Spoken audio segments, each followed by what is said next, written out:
Hello Abdullah.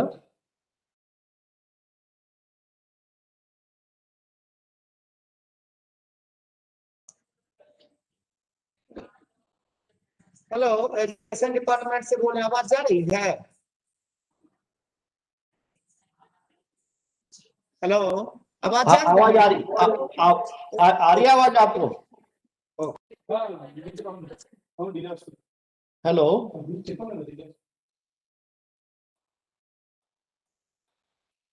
Sir हाँ hello sir, education department Bihar Patna से Sanjay sir के यहाँ प्रिंसिपल सेक्रेटरी एजुकेशन। अच्छा अच्छा अच्छा आ रही आवाज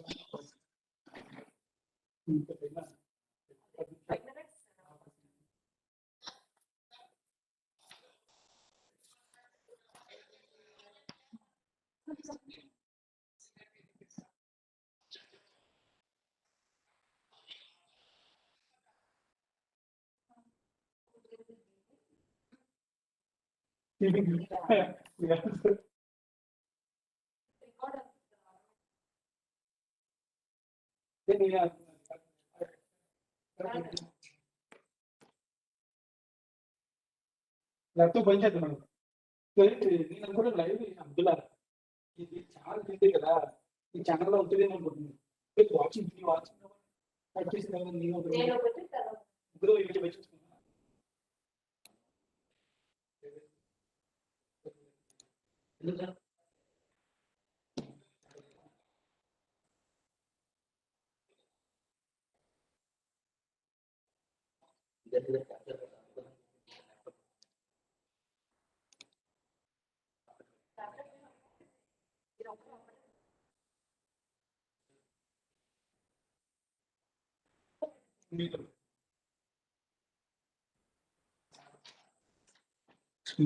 It is already huge.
అవన్నీ ఆల్రెడీ పింక్ చేస్తాం, మిగతా తీసేస్తాం.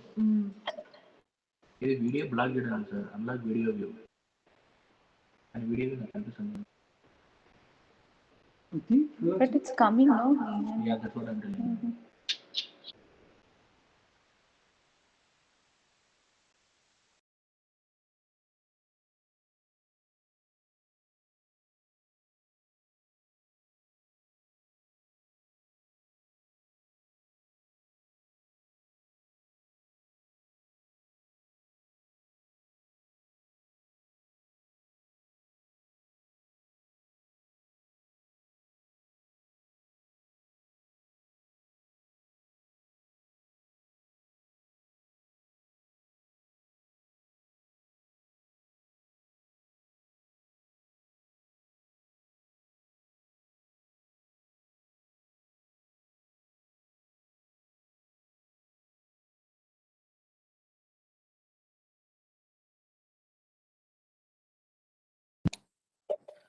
गुड मॉर्निंग अक्सर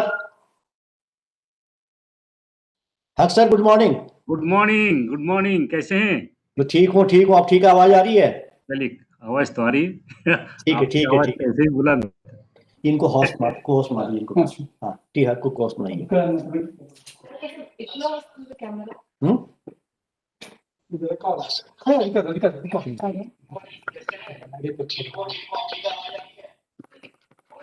बरं.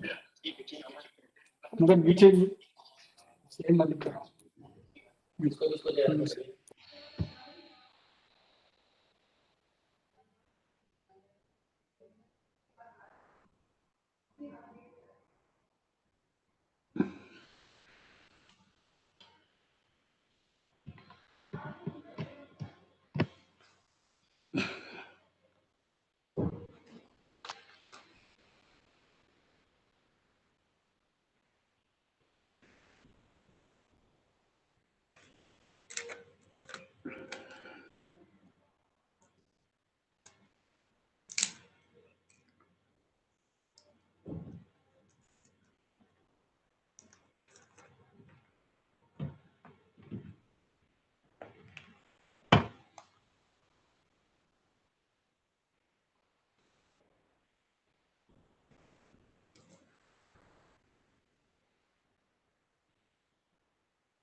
Nagendranath sir secretary has joined. Make him co-host. Hmm. Secretary Minister Rural Development. Make him co-host.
Hello. Good morning. Good morning. Am I audible? Yeah. Yes, sir. Yes, yes. Yeah. Good morning, sir. Amari sir. Morning, Good Harsh. morning, sir. Namaskar. Morning, Haq साहब. Morning. Good morning, sir. Good morning. और कैसे हैं sir? बिल्कुल ठीक है. Good to see all of you. Thank you. Thank you, sir. Nice, sir. Nice. Just testing. Yeah. 11 बजे शुरू करेंगे सर. हाँ, अभी है टाइम लेकिन चलिए आ जाएंगे सब. जी जी जी जी. Thank you. Thank you, sir. Thank you. Thank you, sir.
आप लगता है सर आप ऑफिस में हैं? अच्छा, गुड। छुट्टी के दिन भी ऑफिस में बैठे हुए हैं, चलिए। और कैसा लग रहा है, मन लग गया पीओमओ में? नहीं, काम तो बहुत है, काम बहुत है। We are trying our level best. मुझे वहाँ अगर डीके सिन्हा साहब के साथ इतना पुराना एसोसिएशन था ना, that right right said I when the NIRD asked me to do this, नहीं, बहुत जरूरी था। I आप could ने say no. वही कहा आपने कि- जब जी जी he has been a great senior and a mentor who has guided me. जी जी राइट हमारे cadre के भी थे, almost like an elder brother. He always, exactly exactly lectures. I always, always a नहीं well-wisher, always guiding. right. He had some rare qualities, basically. Yes. He had I very really outstanding human qualities. right, exactly. मैंने वो गाँव में जाकर के गाँव में चारपाई पे बैठ करके लोगों से भी हाँ, बात करते हैं। बिल्कुल बिल्कुल हाँ, he had great बिल्कुल sort He of will ability to interact as an equal with everybody. बड़ा राइट बहुत बड़ा राइट राइट बिल्कुल बिल्कुल बिल्कुल, ये आपने बड़ी बात कही कि वो कभी भी किसी तरह का उनके दिमाग में रहता नहीं था कि कहाँ हम हैं कैसे। ये तो है, that is true. Good morning, Professor. morning. Good morning. Good morning. Good morning. How are you? I'm fine. Thank you, sir. Good morning sir. Good Good morning. morning. Thank you. नमस्कार सर, सेक्रेटरी साहब नमस्कार। फिर सब आ गए। अच्छा, good morning sir, this side. Okay. इनका दिखा नहीं रहा फोटो में।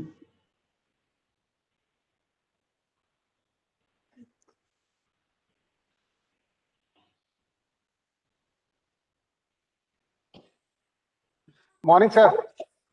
Good morning, everybody. Morning, Anand. Good morning. Good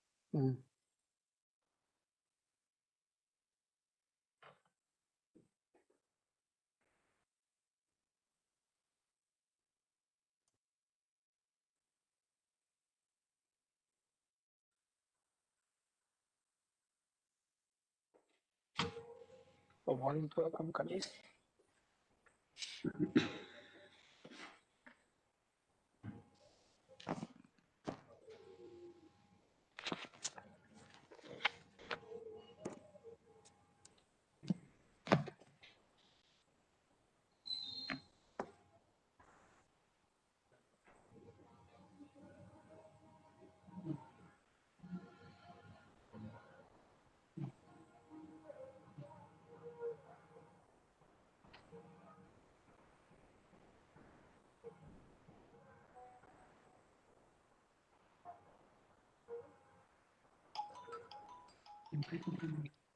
ma'am नमस्कार। हाँ, आप और लॉग इन कर लीजिए, उसके बाद फिर क्योंकि भीड़ होगी, लोग आ ही गए तो लॉग इन कर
Good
morning, Amarjit Sinha, sir.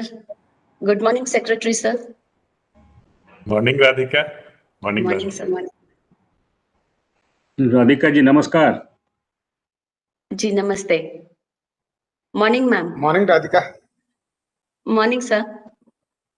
Morning, Alka.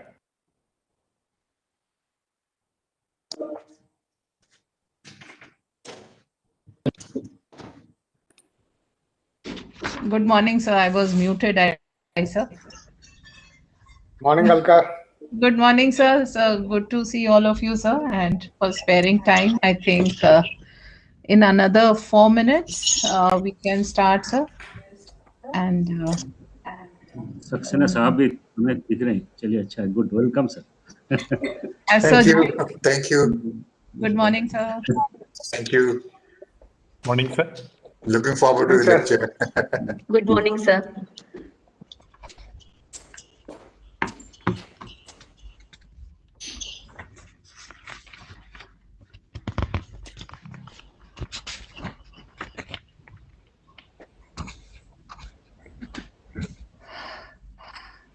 So, sir, since everybody has joined, sir, so I'll just like to start with your permission, sir. Can I start now?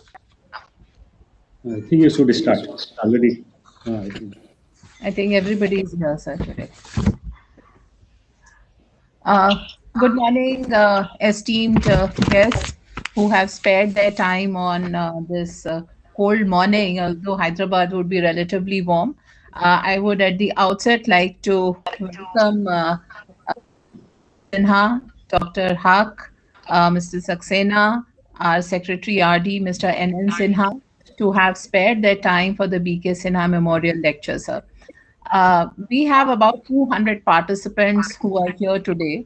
And this is the first in the series where we have instituted a talk or a lecture on known as the Dr. B.K. Sinha Memorial Lecture, sir. This is just the beginning, and we hope to carry this forward and have valuable views of our people or our esteemed practitioners in the and academicians in the field of rural development, who can now tell us what is the direction that we need to take. Now, coming to Dr. B.K. Sinha, I think we need to, there is very little that I can say on the kind of contribution he has given in the field of rural development. First, as Secretary RD, then he was DG and IRD for a very long time. And subsequently, he also looked on affairs of Kapat. He has made immense contribution in the field of rural development as far as the National Rural Livelihood Mission goes, in various fields of rural development where the lives of people is being touched upon today. In fact, the edifice was built by Dr. B.K. Sinha. I had the fortune of or rather misfortune, to have worked with him only for about, in fact, not worked with him. Just as he retired, I came into the Ministry of Rural Development, but I had also seen his work as MD or a CEO of the MPRRDA. In fact, that was the time. In fact, I made a mistake in saying when I joined RD, that means when I joined RD in the state of Madhya Pradesh. He left in January, and that was the month that I joined, in the month of January in 2012, in Ministry of Rural Development in the state. But having said that, sir, his contribution in building certain in the rural, in the NIRD, where we have seen his work continuing, especially when it comes to equity, it comes to labor issues, and also basic work on the National Rural Livelihood Mission. I would be I'm extremely grateful to all the panelists who are present over here today, to be talking on issues which have carried on in perpetuity in the Ministry of Rural Development, in NIRD, and work with the work that the civil society organizations are doing currently for the upliftment of the rural masses. At this point in time, I would not like to come in between the guests who are attending this lecture and our panelists who have a lot more to say. In fact, we are looking forward to hearing from Dr. Haq, Mr. Amarjit Sinha, and Secretary RD. And we also hope to have, if time permits, a bit of a question answer session also today.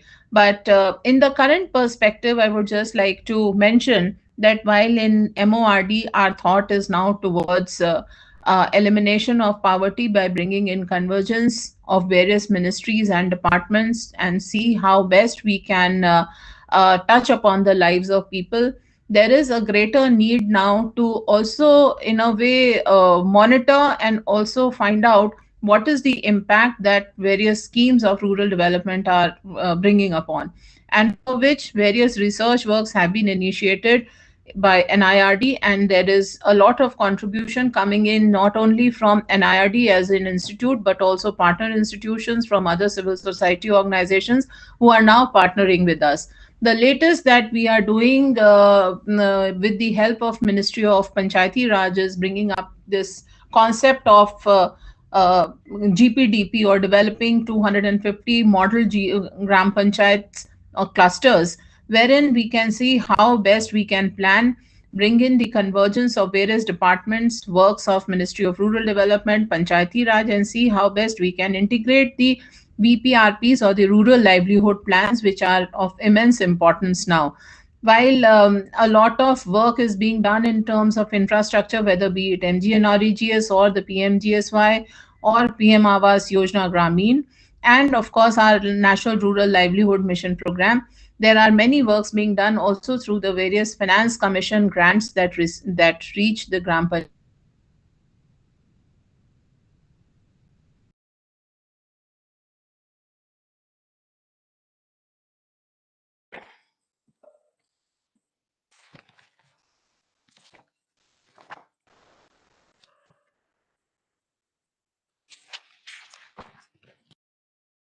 Madam's voice.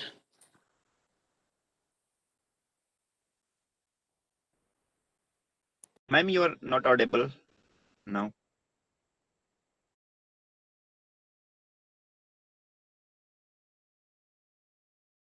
She's connecting, sir. She's connecting. Okay, sir.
Dr. Mamgen, can you check, please?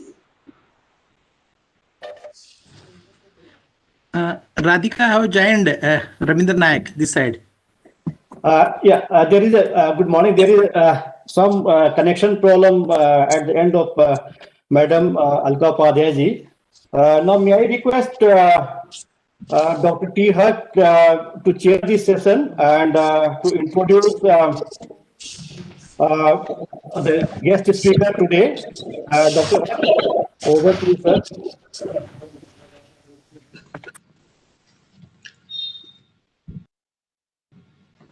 Thank you, Professor Mamgen. Shall I start? Please, sir. Yeah. Chaliye, good. Shri Amarjit Sinha Sahab, Advisor to the Prime Minister, Shri Nagendranath Sinha ji, Secretary MORD, Madam Alka ji, DG NIRDPR, Mrs. Radhika Rastogi ji, DDG NIRDPR, and Professor Mamgen, SR Sankaran Chair Professor at NIRDPR, and other distinguished ladies and gentlemen. I feel extremely happy that SR Sankaran Chair at NIRDPR is organizing this first B.K. Sinha Memorial Lecture to be delivered by an eminent person like Sri Amarjit Sinha, who is presently advisor to the Prime Minister and former Secretary MORD. Both Dr. B.K. Sinha and Sri Amarjit Sinha are from Bihar cadre. Both retired as Secretary MORD, Government of India. Both are known for their outstanding academic interest in various social and rural development issues, and both have written extensively on these issues. Therefore, we thought Sri Amarjit Sinha will be the best person to deliver this first B.K. Sinha Memorial Lecture. While remembering Dr. B.K. Sinha, I must share with you some of my fond memories and also his contributions. I had known Dr. B.K. Sinha since 1991, when he was Director Land Reforms in the MORD, Government of India. That time there was no separate Department of Land Resources or Land Reform. Land Reform Division was a part of MORD, which was housed in CGO complex. I mean, not a very good office to be there anyway at that time. I don't know now, it may be better. Where KB Saxena also, another distinguished civil servant, was sitting there as Joint Secretary. I was then in NIRD, Hyderabad, as head of the Center for Agrarian Studies. He used to participate in all my seminars and workshops in NIRD. He joined CAPAT as Deputy Director General in 1994. CAPAT, as you may be knowing, did not have a very good reputation. It was known as a very corrupt organization, I must say. B.K. Sinha put me as a national monitor to monitor the working of NGOs, saying that हक साहब इसमें यहाँ गड़बड़ी बहुत होती है, इसको सारे को रोकना है. तो he said थोड़ा आपको मेहनत करना पड़ेगा, कुछ जगह जाइए और देखिए किस तरह से क्या हो रहा है और हमें रिपोर्ट दीजिए. So anyway, I took it up that way, and following his advice, I visited some project areas of some NGOs. Based on my report and some reports as well, he ordered further investigations and also blacklisted a large number of NGOs against which there was complaints. In fact, I don't want to tell the inside stories, what I saw. That was too much. But anyway, I think this is what happened. Soon after that, he went back to Bihar towards the end of 1995. He served as Secretary Minor Irrigation and Secretary Public Health Engineering there. I also returned to Delhi that time as ICR National Fellow at National Institute of Agricultural Economics and Policy Research in April 1995. B.K. Sinha then from there joined as Professor Lal Bahadur Shastri National Academy of Administration, Mussoorie in 96 and served there until 2002. In fact, we remained regularly in touch with each other, mainly to discuss some land reform issues. From there, he went back to Bihar as Director, ATI for a brief period, but came back to Delhi as Joint Secretary in the Department of Fertilizer, Government of India, and served there between December 2003 and March 2006. He then joined Ministry of Panchayat Raj, initially as Joint Secretary in April 2006 and promoted as Additional Secretary in the same department in November 2006 and continued there up to April 2008. I used to have meetings with him very frequently in those days, mostly during lunch hour, and have lunch with him. He became Director General NIRDPR in May 2008 and Secretary MORD in February 2010 and retired from there in January 2012. After retirement, he never sat at home. He was made member of CAT from February 12 to January 1, 2017. From October 2017 to his last days, he practiced law in the Supreme Court. Thus, he had a very distinguished career. While in Lal Bahadur Academy, Mussoorie, ATI Bihar, and NIRDPR Hyderabad, he showed tremendous interest in research and training and looked more like a professor than a civil servant. I remember because whenever I went to meet him, either in NIRD, Hyderabad, or in MORD in Krishi Bhavan, New Delhi, and if he was taking a meeting of officials, he would interview to them and also ask me to participate and contribute. I was impressed by the way he used to conduct meetings more like a professor in classroom than like a bureaucrat. He will be standing and discussing things there. In fact, he also put me in some committees of NIRD, and I used to meet him quite often even in NIRD. I also had a chance to work with him closely as member of the Expert Committee on Agrarian Relations set up by the Government of India under the chairmanship of Union Minister of Rural Development in 2006. I was then Chairman, Commission for Agricultural Cost and Prices and sitting in Krishi Bhavan. I was also chairman of one of the subgroups of this particular Committee on Agrarian Relations. B.K. Sinha, after joining as DG NIRD, synthesized the reports of various subgroups and gave it a final shape with my help. B.K. Sinha did his PhD from Jamia Millia Islamia in New Delhi in 2013. In fact, he submitted his thesis, I remember, in October 2012. And the topic of his thesis was Land Security of the Tribals and PESA, 1996. I happened to be fortunate to be one of the examiners of his thesis. I quote from the concluding chapter of his thesis as follows. Government, I think for all those in power, I think you should hear me very carefully. He says, government has emerged as the single biggest threat to the land security of the tribal people. PESA clearly lays down a provision that no land in fifth schedule areas should be acquired without consent of the Gram Sabha, but this is seldom respected. As a result, the tribals no longer look upon the state as Marang Gomke or supreme protector of their interests. Rather, more and more tribal youth are getting into Naxalism, yet PESA, if fully implemented, has the capacity to retrieve the situation for the Indian democracy. He was a great optimist. He would never lose hope. It is like saying that when the winter has set in, the spring cannot be far behind. B.K. Sinha published several articles on land reforms, tribal land alienation issues, and also on sustainable development. He was a true scholar and a distinguished civil servant. I must also say that Dr. B.K. Sinha had several memorable and remarkable qualities. All of you will be knowing this, but I thought I should also repeat. First, he was a very honest, simple, and unassuming person. Second, he was always a knowledge seeker and believed in research and evidence-based policy formulation. Third, he was one of the very few civil servants, at least I have come across, who strongly favored the causes of marginalized people, especially Dalits, tribals, and minorities. Fourth, he was a God-fearing person, not an atheist like me, but he would sit, eat, and discuss together our problems in agriculture and rural development sectors.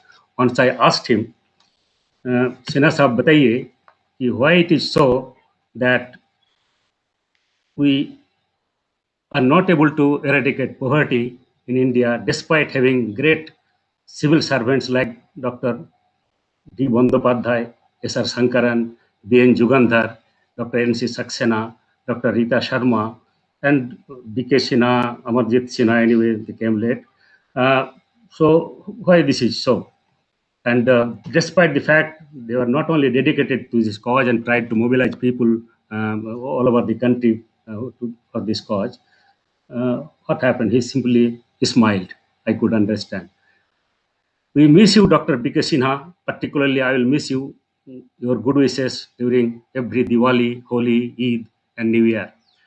Now I will request Sri Amarjit Sinha ji to deliver the first B.K. Sinha Memorial Lecture. He will speak on understanding rural resilience in COVID times. This is a very relevant topic today.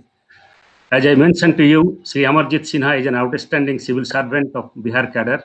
He recently retired as Secretary, MORD, and after retirement, he was picked by the Prime Minister as his advisor. This proves his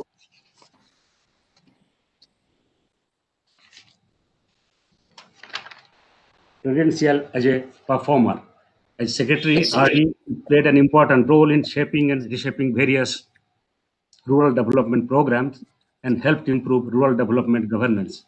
Earlier also, in education and health departments, he contributed significantly to designing of Sarva Shiksha Abhiyan and National Rural Health Mission. In Bihar also, he is well known for his outstanding performance wherever he worked. I can tell you confidently because I have still links with Bihar. I not only got my education there, but others also, relatives and others. In Bihar also, he is well known for his outstanding performance wherever he worked, as I said. Now I give the floor to Amarjit Sinha ji. Sir, I think this is your. Thank you, Dr. Huck. Secretary Rural Development, N.N. Sinha, Alka Upadhyay, all the colleagues from NIRD, Dr. N.C. Saxena, sir, all respected academics, administrators, friends, well-wishers who've joined today. I deem it a privilege that more than 175 persons are currently connected, and it increases my responsibility to communicate on the basis of evidence, on the basis of the whatever is available, on the subjects that I've chosen to speak today. But first and foremost, I would really like to thank the National Institute of Rural Development and Panchayati Raj for the honor of delivering the B.K. Sinha Memorial Lecture.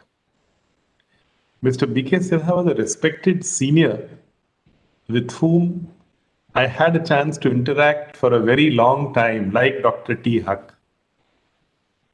If I were to define B.K. Sinha in 2 words, I would say simplicity personified. because here was a person whose ease of conversation was the same whether he was sitting in a village chowpal on a charpai or in the highest office of government. That's a quality which was remarkable in B.K. Sinha. He was truly simplicity personified. He reflected the pro-poor public servant with a deep commitment to understand poverty and to work for its reduction. As the Rural Development Secretary and DG of the NIRD, Mr. B.K. Sinha worked hard to give direction to the rural sector. One of his everlasting contributions is to the work of the Socio-Economic and Caste Census 2011, where he took a lot of interest in developing easily identifiable indicators of deprivation.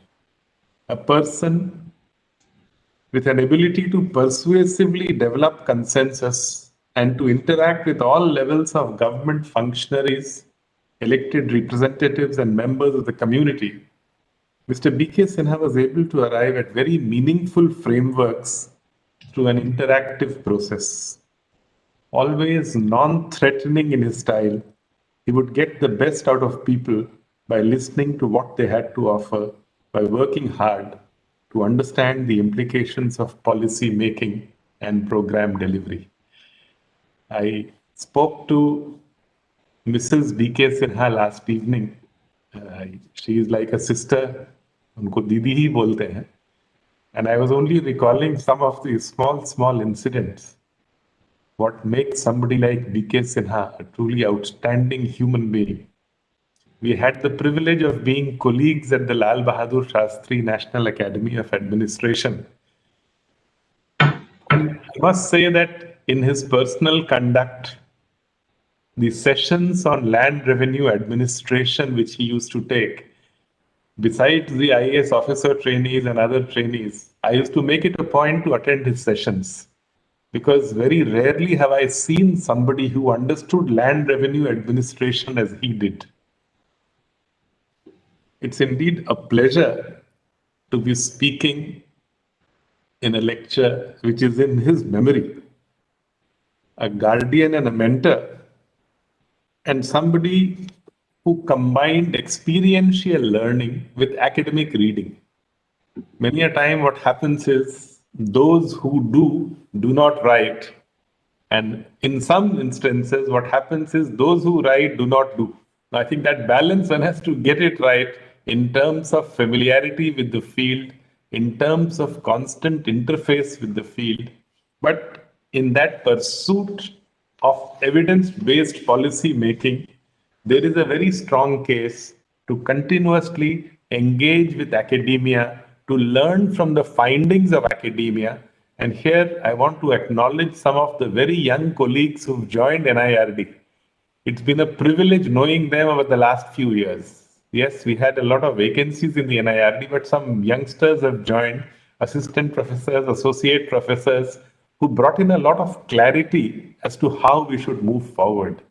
And I would say that in the fitness of things, in a lecture in memory of Sri B.K. Sinha, I have chosen to speak on a subject which was very, very dear to him, and that's about the rural economy and society. What is it that is changing? What is it that is not changing? I have purposely titled it as Rural Resilience in COVID Times, because all of us sitting here are fully aware in the course of the COVID pandemic, what has often hit the headlines purely from a perspective, there has been a very difficult situation for the economy. There has been a challenge. How is it that even in this period, agriculture for the last 2 quarters has reported positive growth, 3.4%, even during COVID times? And 2, what is it that explains the resilience? Is it simply good monsoons one after the other? Are there other factors?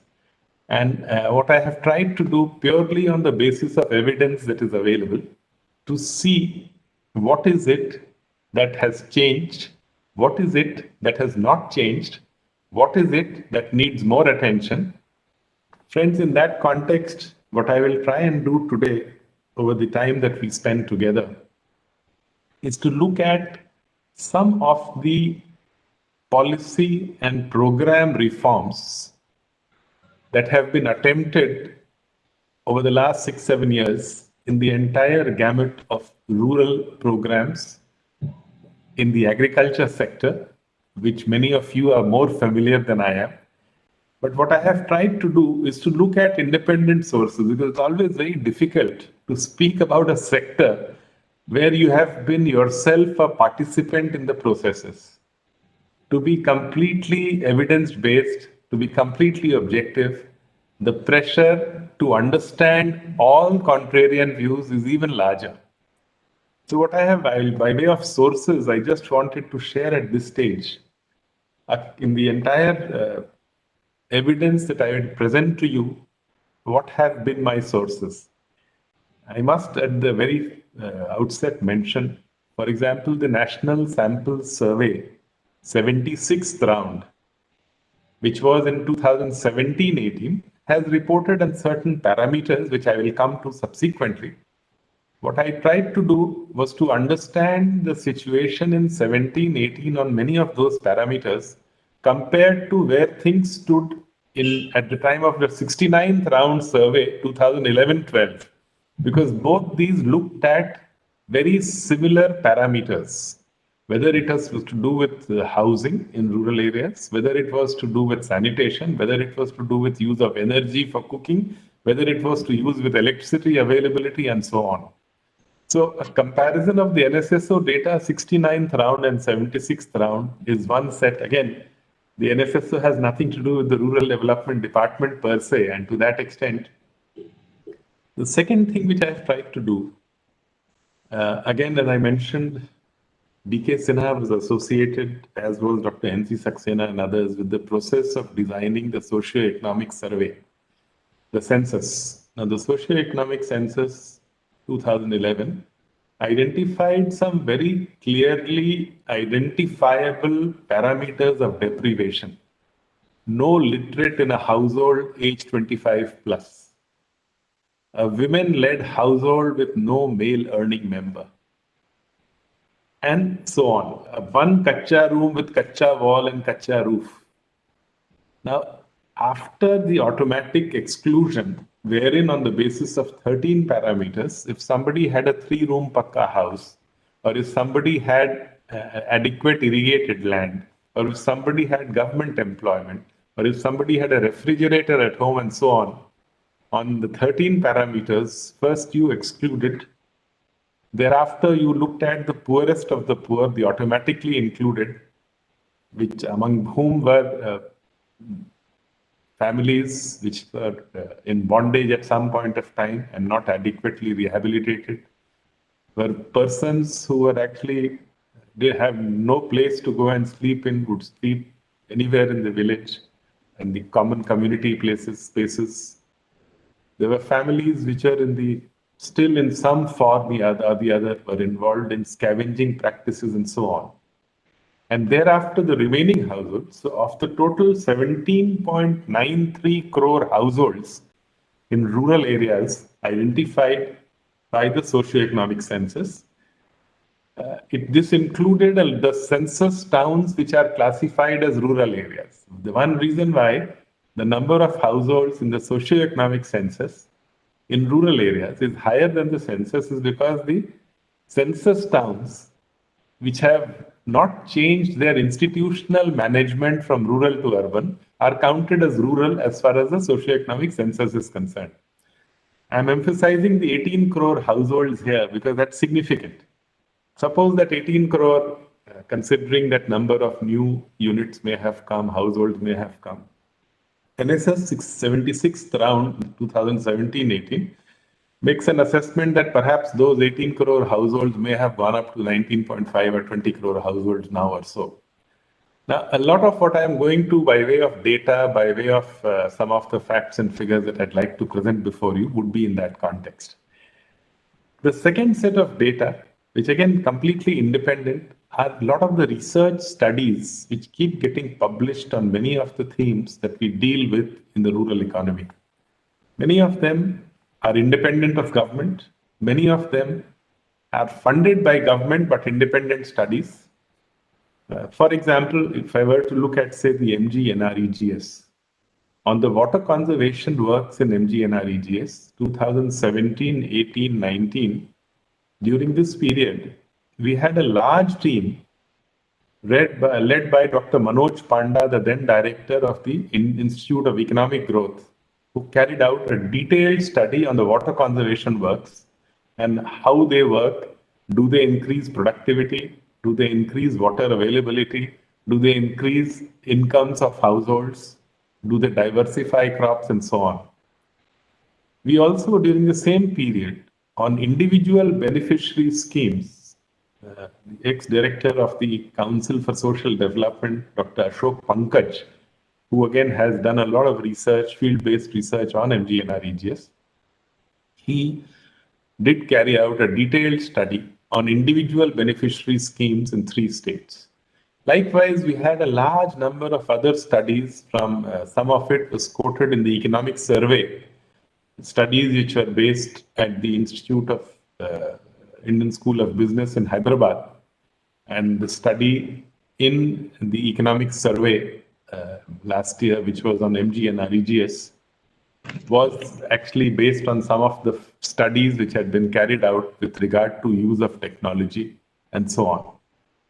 Similarly, as far as a livelihood mission is concerned, we were fortunate that the Institute of Rural Management, Anand, Professor Pramod Kumar Singh and the team carried out not only a national evaluation in terms of augmentation of incomes of households which join the livelihood mission, in terms of the diversification of rural enterprises, and in terms of the multiple sources of diversification of livelihoods which take place as households.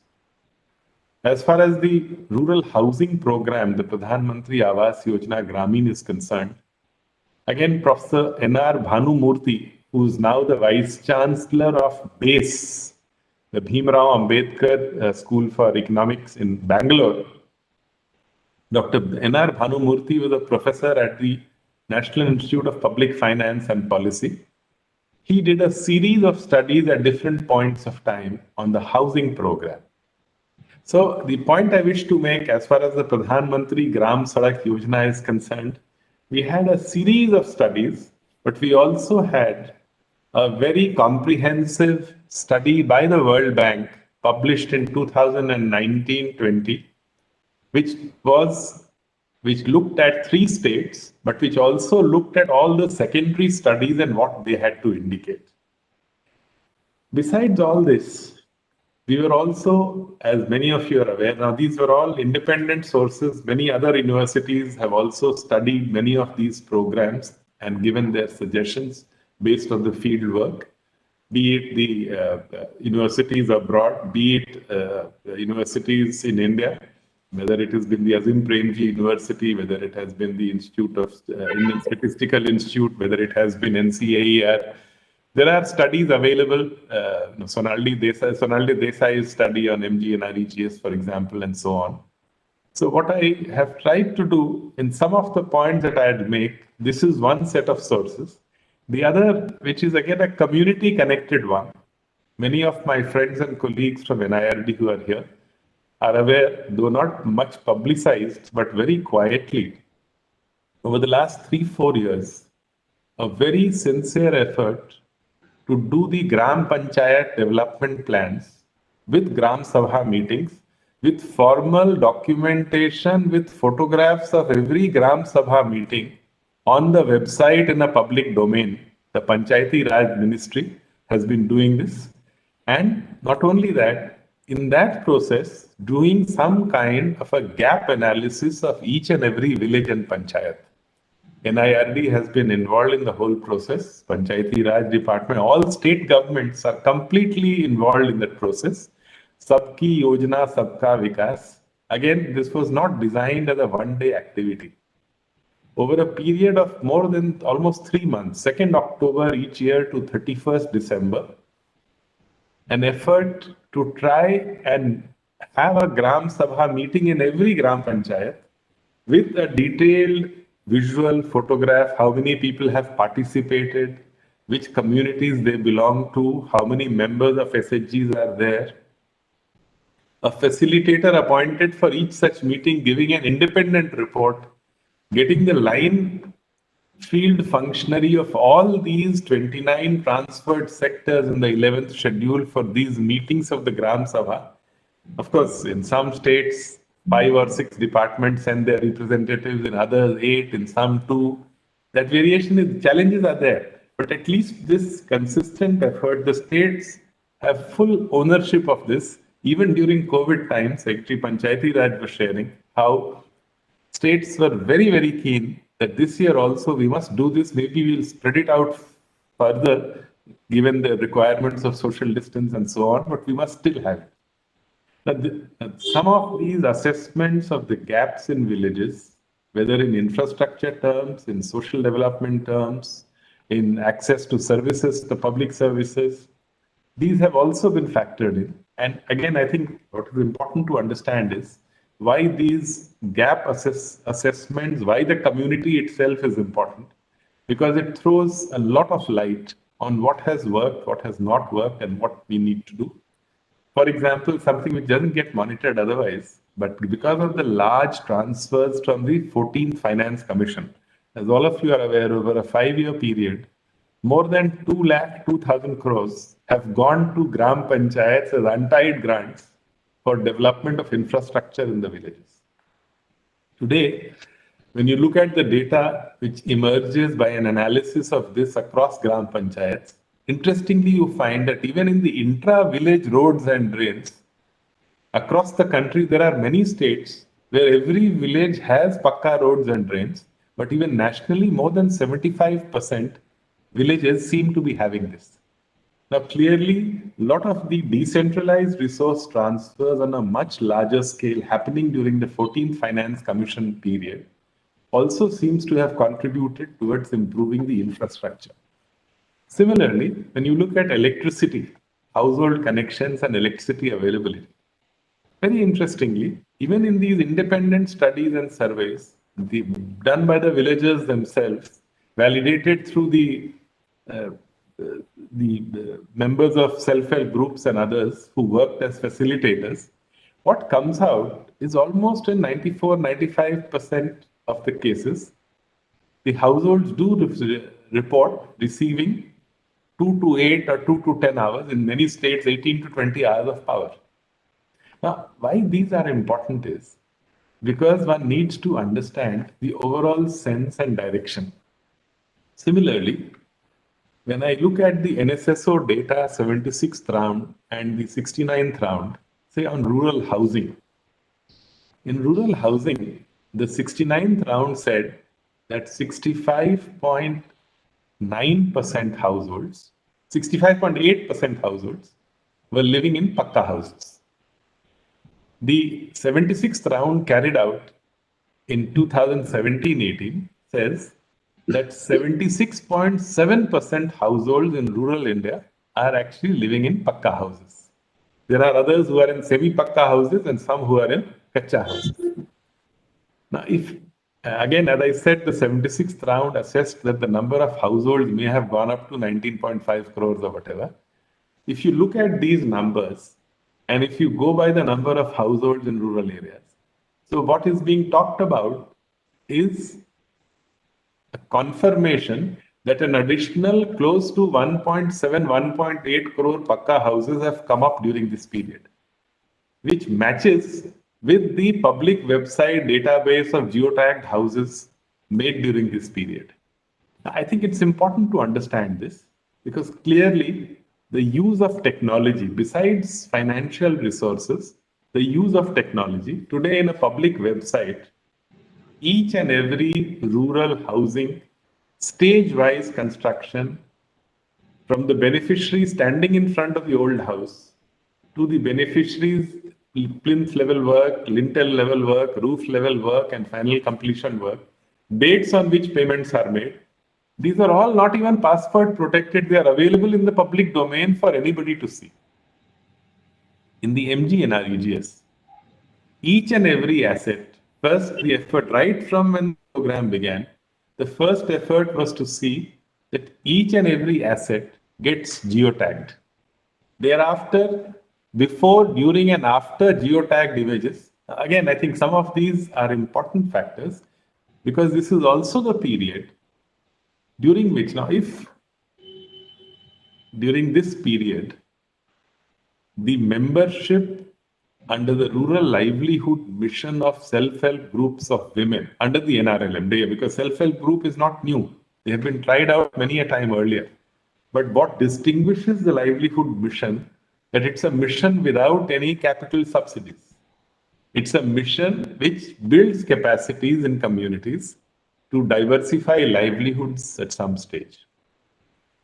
A lot of the initial years went into creating the social capital.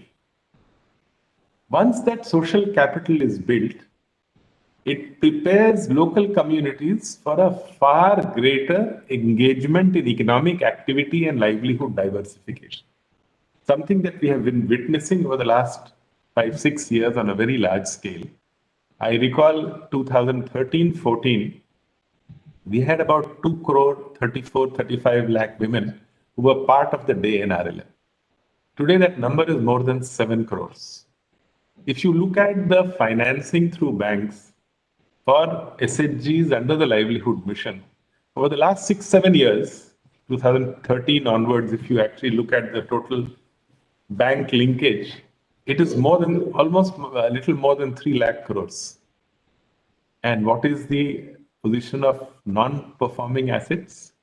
If you look at only the day NRLM, not the SHG sector as a whole, but just look at the day NRLM SHG groups, from between 12-13 and now, the non-performing assets have come down from 7.1% to 2.3%.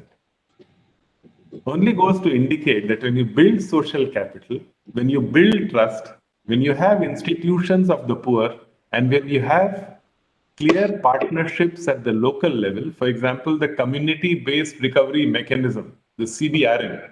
Now, CBRM is a mechanism where women's groups meet the bank manager, branch manager regularly. Branch manager tells them who are the women for whom it is coming overdue the loans. The women ensure that the payments are made. And women in turn tell the bank manager what loans do they want. The breakthroughs in lending are in hitherto the eastern Indian states. Bihar, for example, is a very good example of this. The Jivika program in the state. Yes, a lot of the social capital built up for many years. But now we find rapid strides when it comes to lending for diversification of livelihoods. When we do an analysis of that portfolio of lending, we find from consumption, expenditure, and retirement of ex-debts, old debts, a lot of it is going into positive economic investments for economic activity, also into education and health spend, indicating that over time, lending to such groups with large social capital is a very good way forward to tackle the larger challenge of poverty reduction. Now, if I look at the total, for example, I was talking about housing, how the NSSO 76th round figures compare with the 69th round. Add to that, now if I look at, say, 2014 to 2000, the current times, altogether, about close to 1.8 crore housing units have been sanctioned under the Pradhan Mantri Awas Yojana Gramin, and another about 73 lakh houses have been completed under the from 2000, because the Pradhan Mantri Awas Yojana Gramin came in only on 20th November 2016.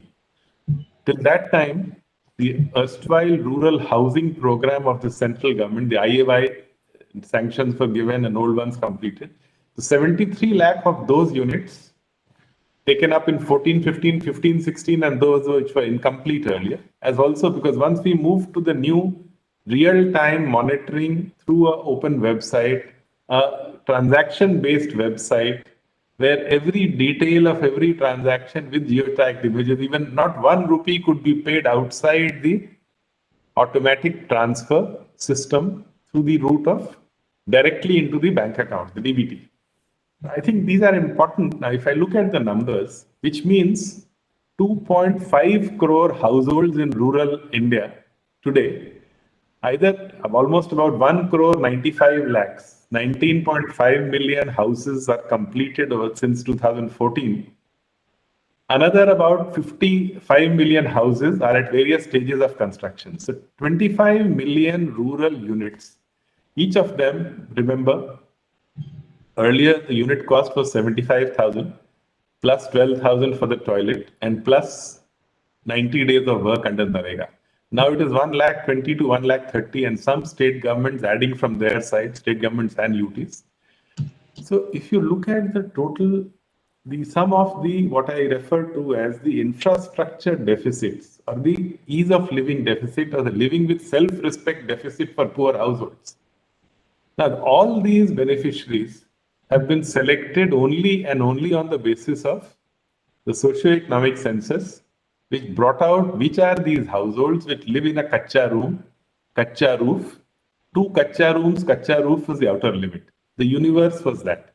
And a photograph was taken in front of the old house to make sure that the genuineness of the poor. Now, why is it important? It's important because out of the 4.03 crore households which are identified on the basis of the socio-economic census, these lists were sent to Gram Sabhas to validate. Of that, 2.53 got validated and request for additional houses also came.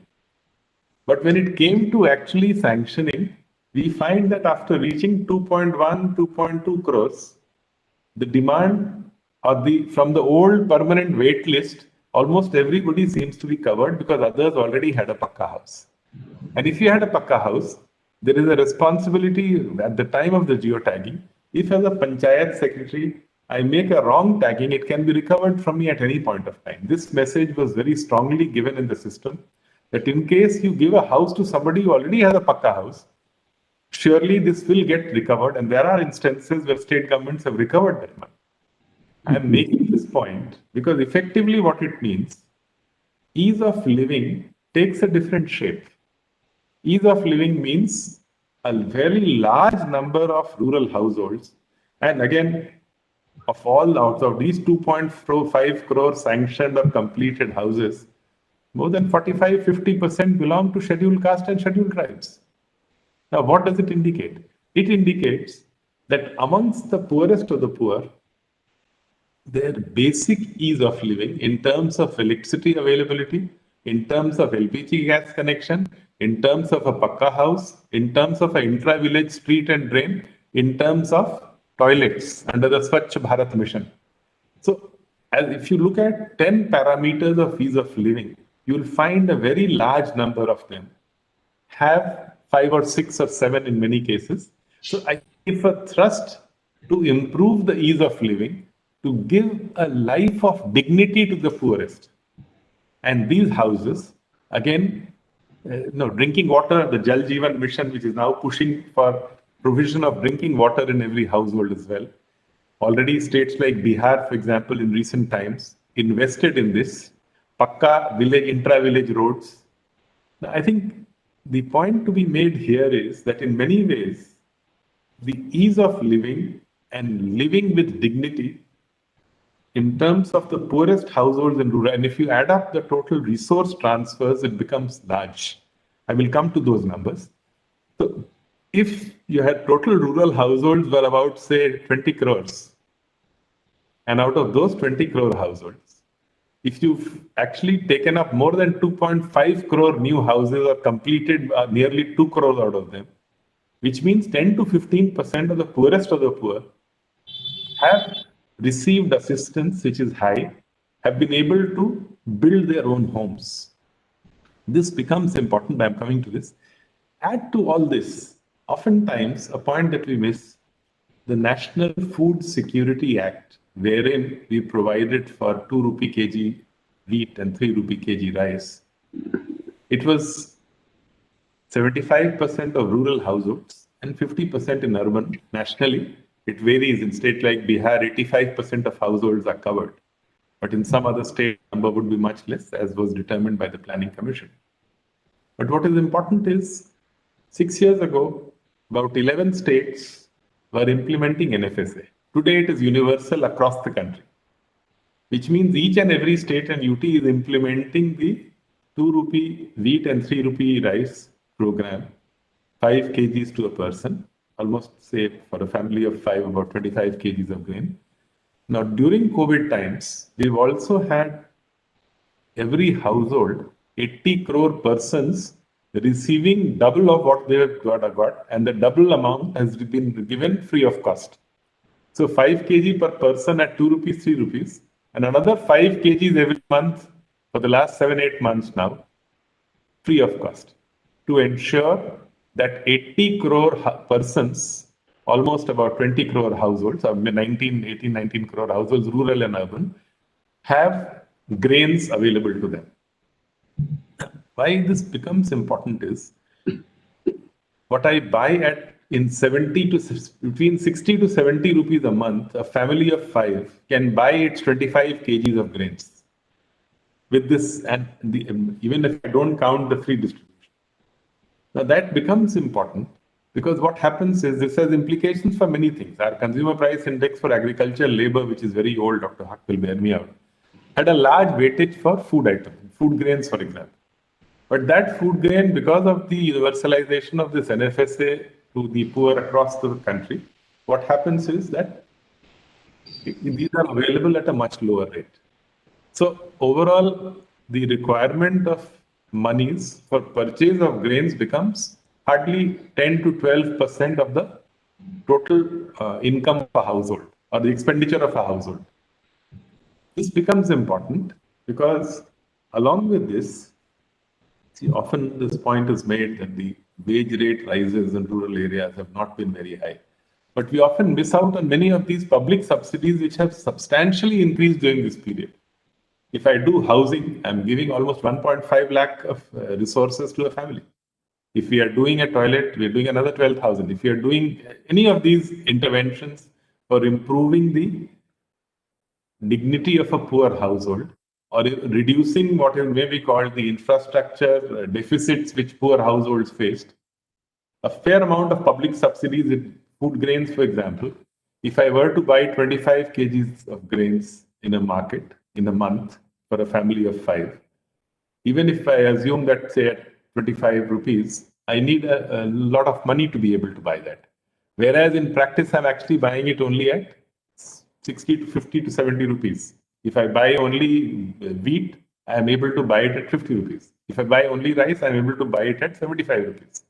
Now, this becomes important in the overall scheme of things because if I besides these large-scale interventions, and these are all, none of these is small or pilot, these are all universal programs, whether it is about electricity, whether it is about the other infrastructure elements I mentioned about. Add to that the economic livelihood issue that I just mentioned. Now, similarly, when I look at the agriculture sector, there have been many interventions during this period which are important.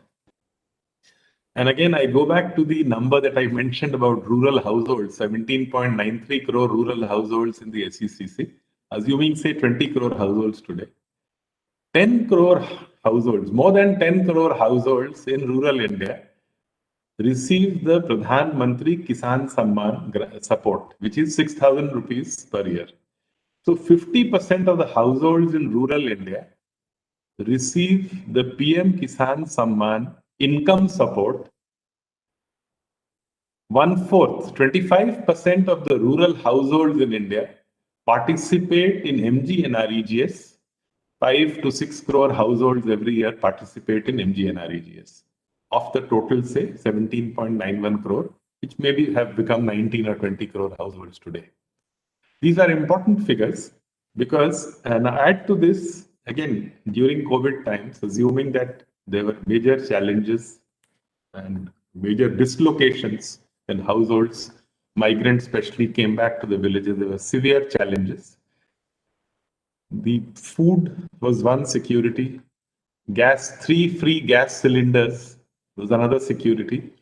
For 20 crore bank accounts of women opened for Jan Dhan, transfer of cash in them, 1,500 rupees to each account, about 30,000 crores was transferred.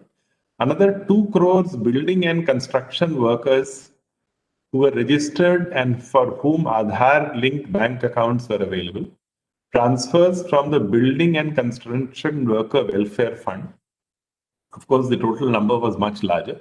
There were perhaps 5 crore building construction workers, but only 2 crores, 2.2 crores had Aadhaar-linked accounts where monies could be transferred immediately. That effort is currently going on in the Labour Ministry to see that all of them get covered. Now, all these I'm just putting together to just convey to you a sense of numbers broadly. If I were to similarly look at agriculture, just some numbers, and as I said, one, of course, that 1 in 2 households in rural India gets the income support under the PM Kisan Samman. Likewise, if I look at the increases in the minimum support price with the adoption of some of the recommendations of the Swaminathan Committee, that 50% over cost of production since 1819, then the net transfers on account of minimum support price also becomes large. Of course, as has rightly been remarked, in some states, the coverage is very, very high, states like Punjab and Haryana.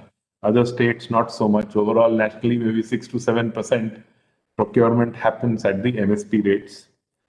The other points which come out is the support for pulses, for example. Pulses, oilseeds, procurements have substantially gone up because of the PSS, which was introduced and which was followed up, where 25% of the production can be to maintain and stabilize prices, can be purchased. NAFED does that, and how that actually has implications even for increasing the acreage under pulses.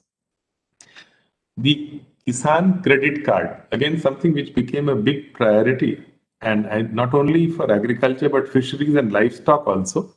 The Kisan credit card has been a thrust which actually eases the ability of a farmer to borrow for agricultural activities. The total lending has gone up annually, the crop loan, the agriculture credit, to about 15 lakh crores.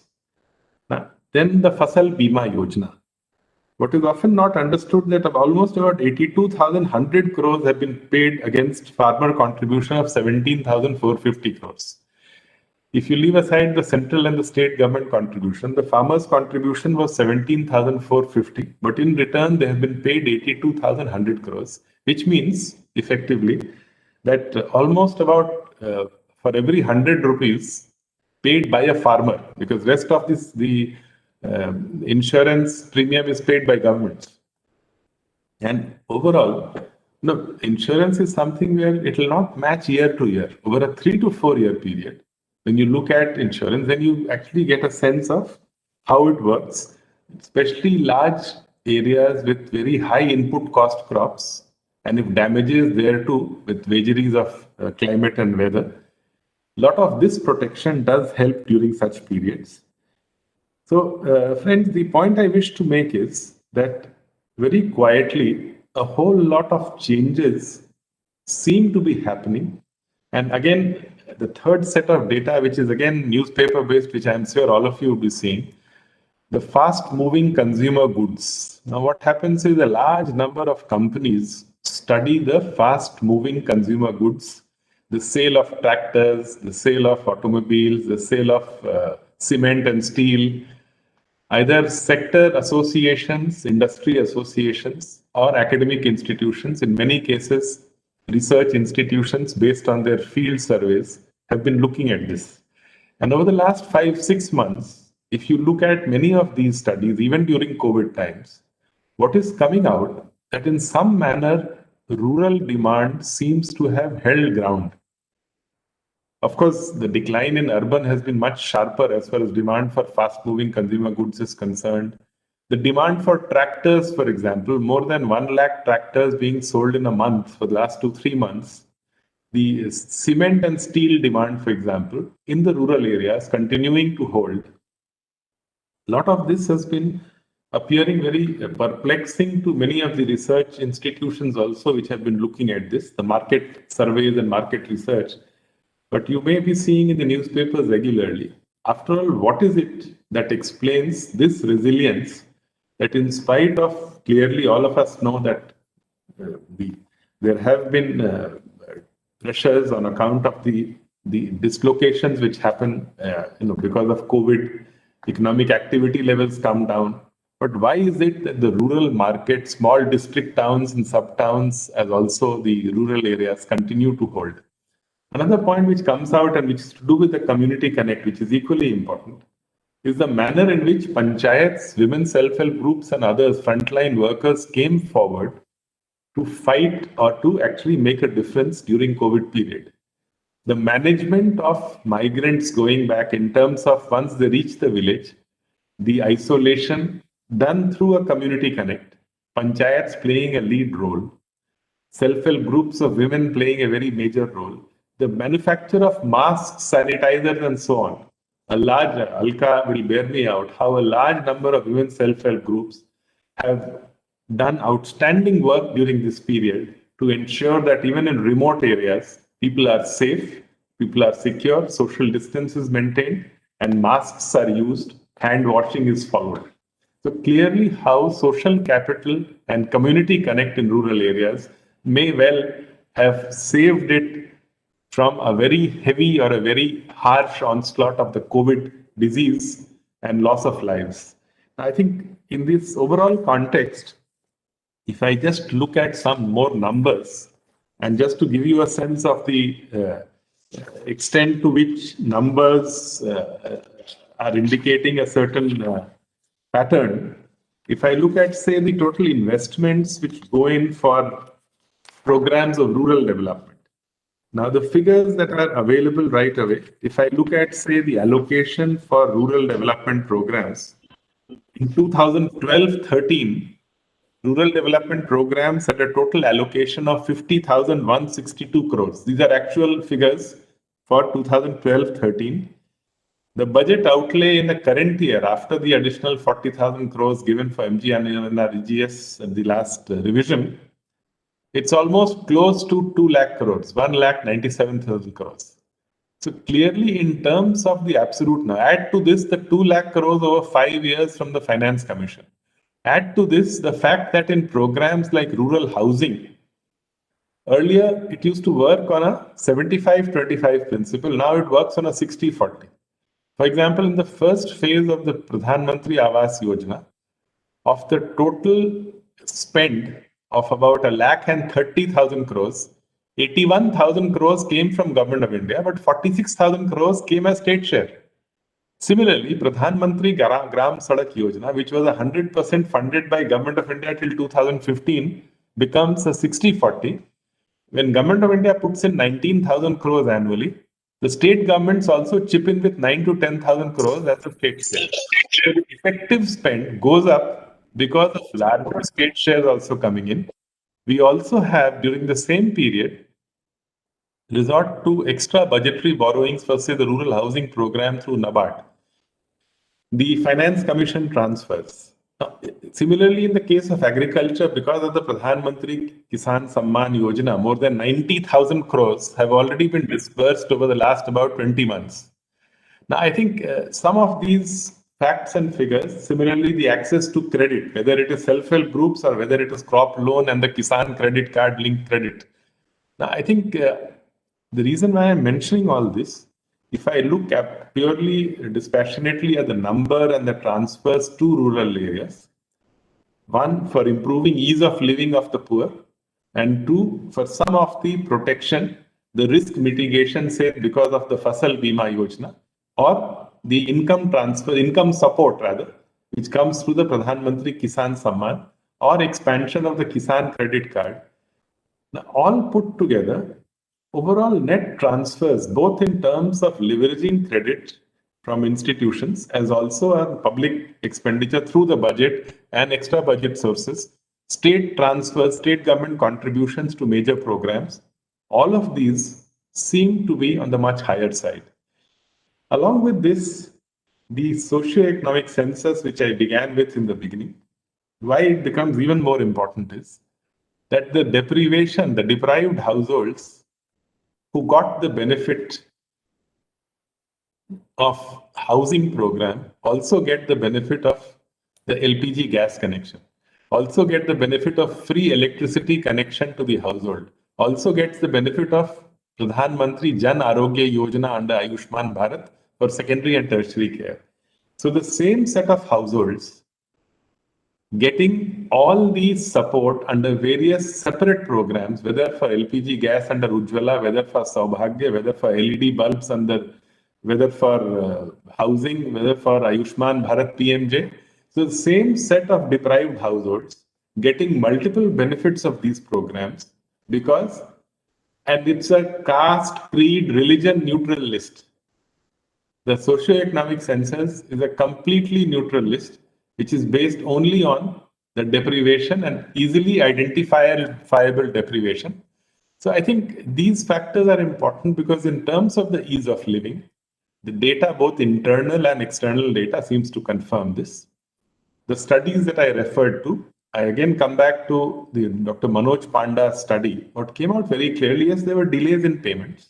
Yes, there were some challenges, but what came out very importantly, that only 0.5% of the assets created for water conservation were unsatisfactory in that study. They were either good, very good, or average. Now, this is important because a clear shift has been made towards individual beneficiary schemes also. As many of you are aware, under the MGNREGS, the 60-40 was implemented at the Gram Panchayat level. We argued and we made a change that no, 60-40 should be at the district level. Because otherwise, if you do 60-40 at a Gram Panchayat level, in a hilly area where no water will hold in a tank, you still dig a tank. It doesn't make sense. You could not do public infrastructure which is pro-poor like Anganwadi buildings earlier because 60-40 was a Gram Panchayat. By 60-40 at the district level, a very large number of Anganwadi buildings could come up with funding under the MGNREGS. I think more than 55,000-60,000 are already completed. Others are currently going on. Now, I'm giving some of these examples. Similarly, individual beneficiary schemes that Ashok Pankaj studied very carefully in 3 states. Rajasthan, Andhra Pradesh, and Jharkhand. And the findings of that study was very fascinating and interesting. Finding was that when a farmer has to do one's own farm pond or a well, or has to invest in improving his own land, or is been given a cattle shed, a poultry shed, or a cattle shed, or a goat shed, or a pig shed, because he or she is doing it for himself or herself, and the prioritization, as all of you are aware, scheduled caste, scheduled tribe, landless, marginal farmer, small farmer, in that order, get support for individual beneficiary schemes.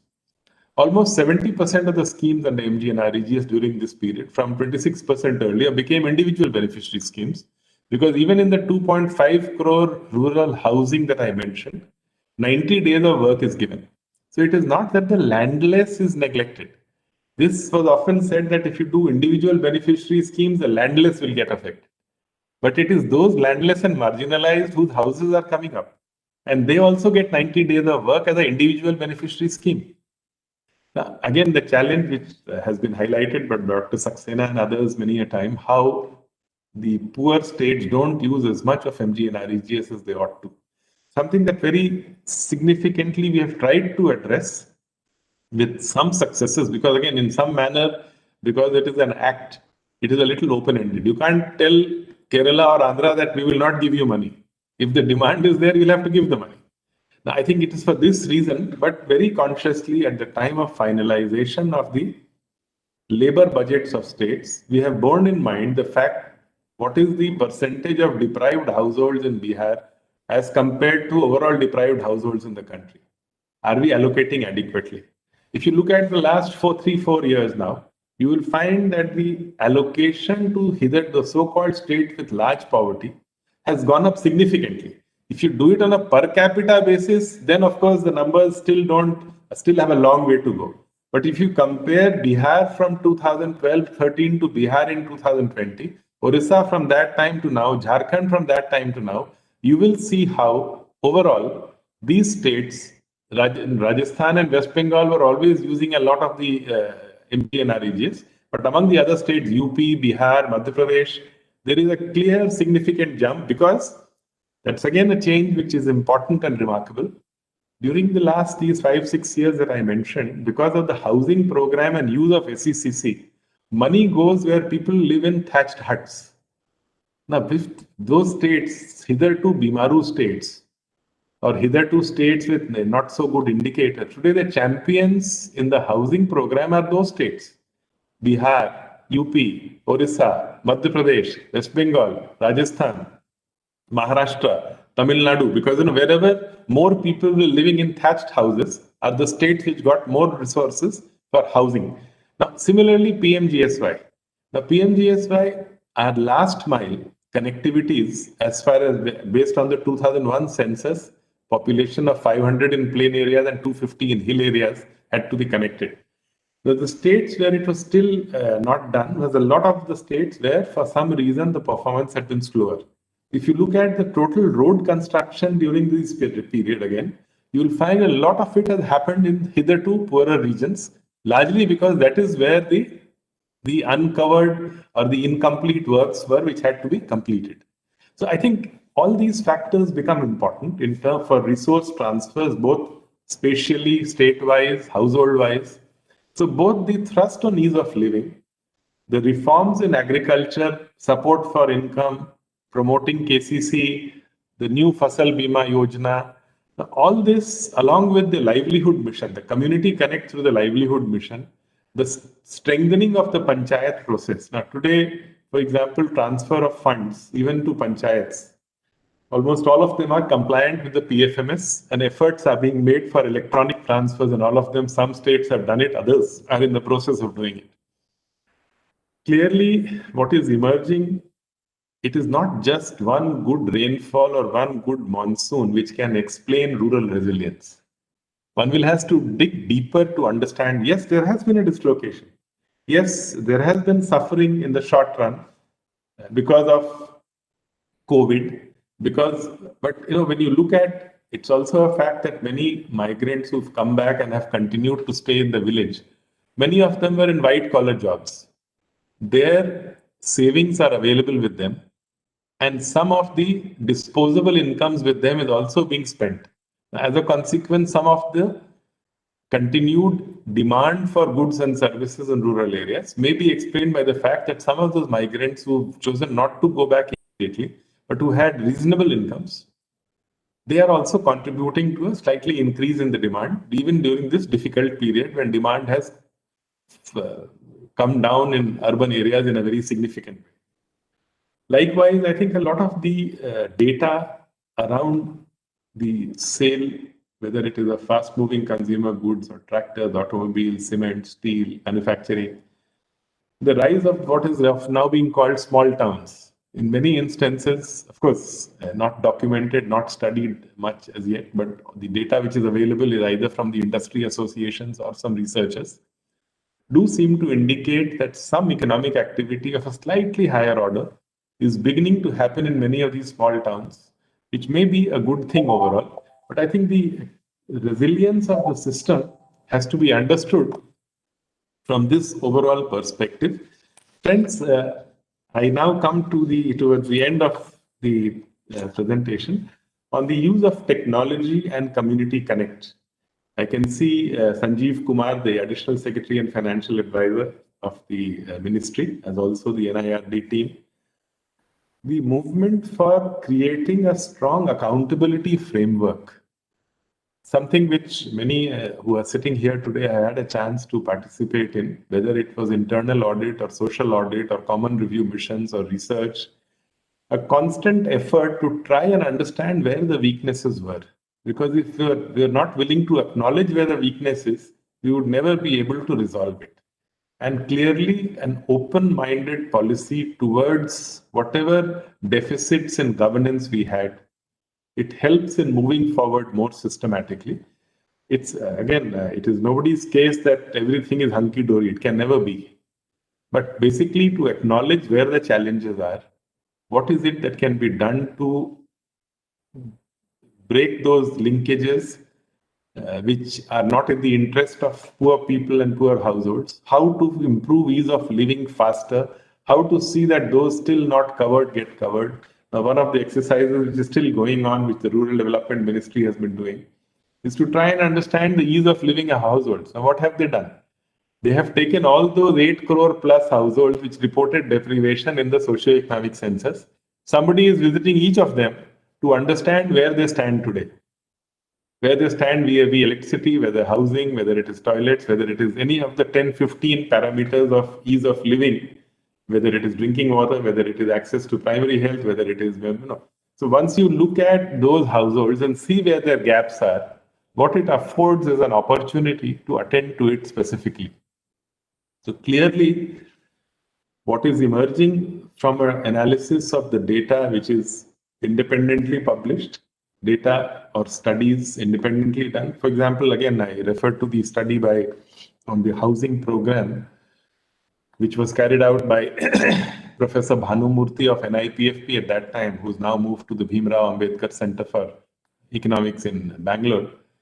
Now, what those studies brought out was the fact that earlier we were doing a house in 314 days. Now we are doing it in 114 days.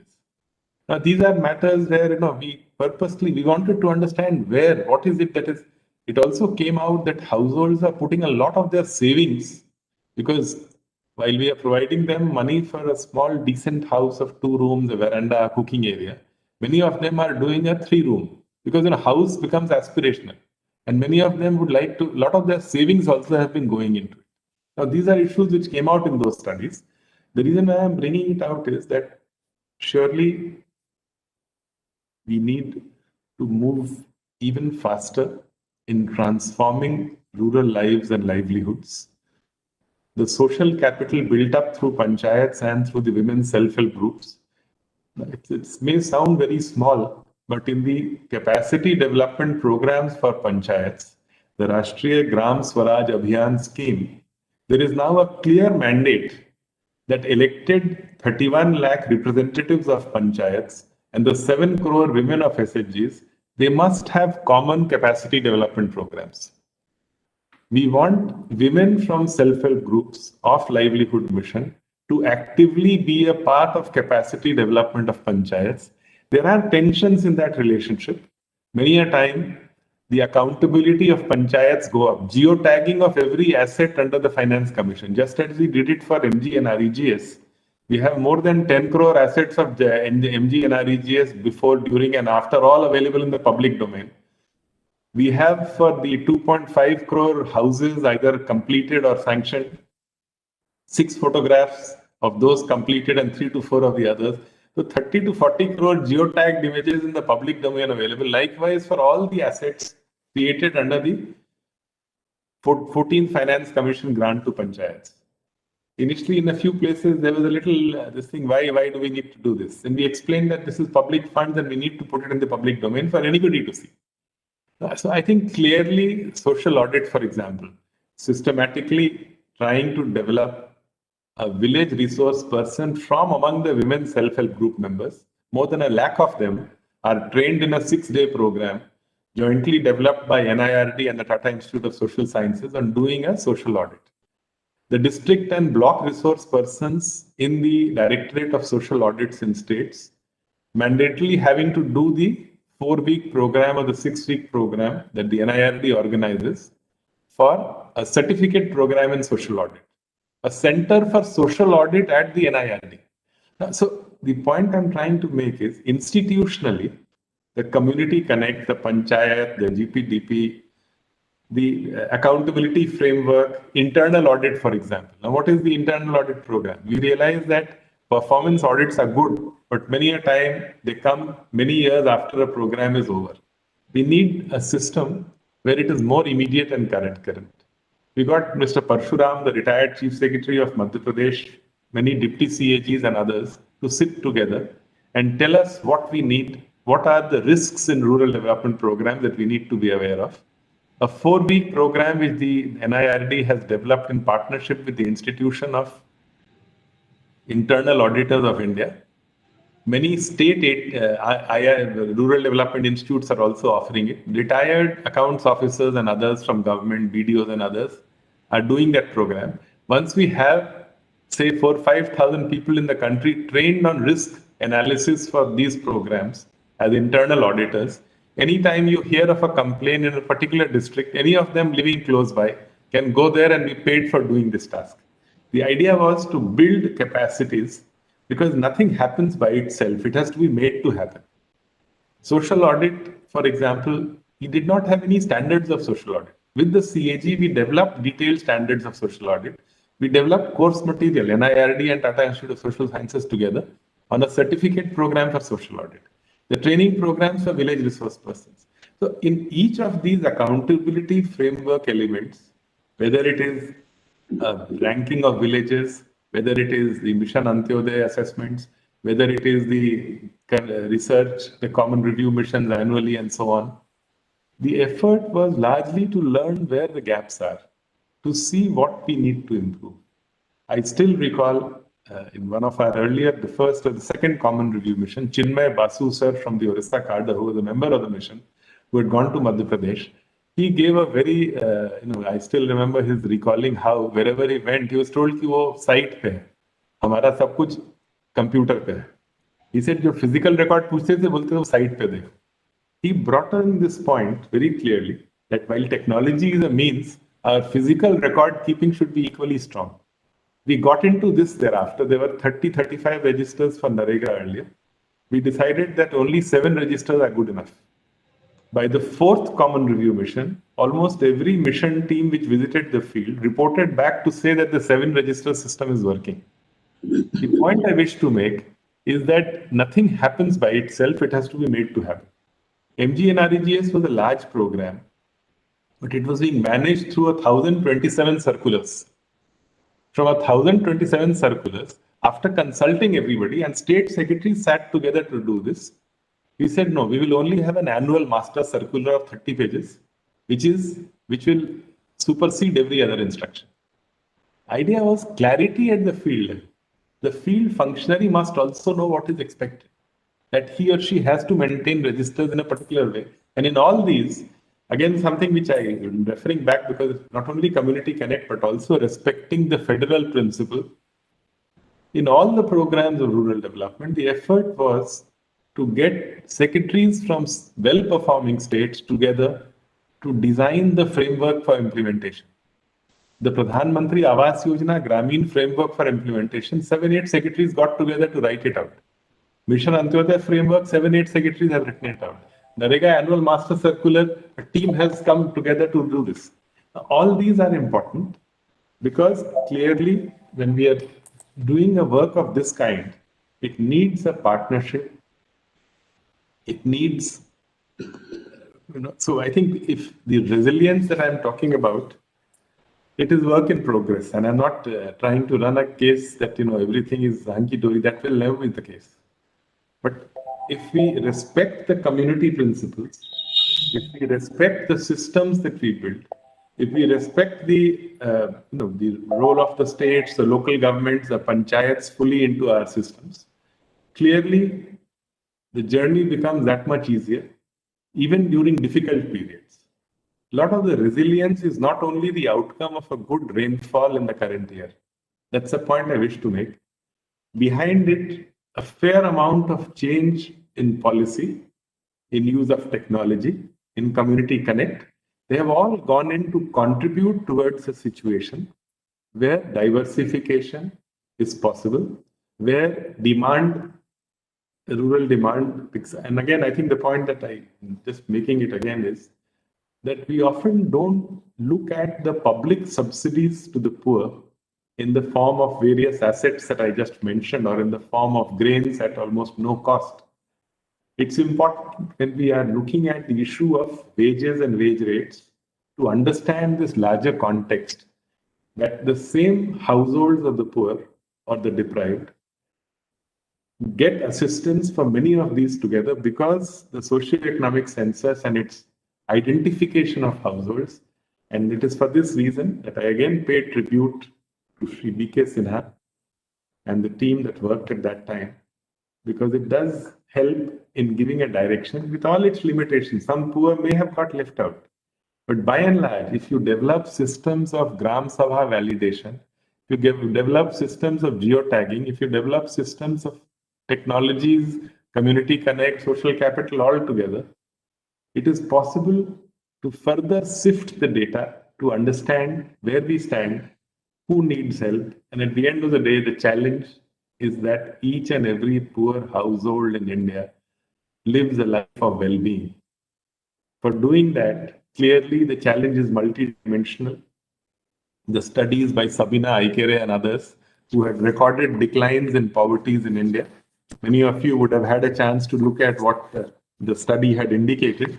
Clearly, what it brought out was the fact that there was the Global Multidimensional Poverty Index 2018, brought out by the Oxford Poverty and Human Development Index, mentions about India making momentous progress in reducing multidimensional poverty. The incidence of multidimensional poverty was almost half between 2005, 6 and 15, 16. It goes on to mention the parameters which were taken there: housing, clean water, gas connectivity, safe and energy use.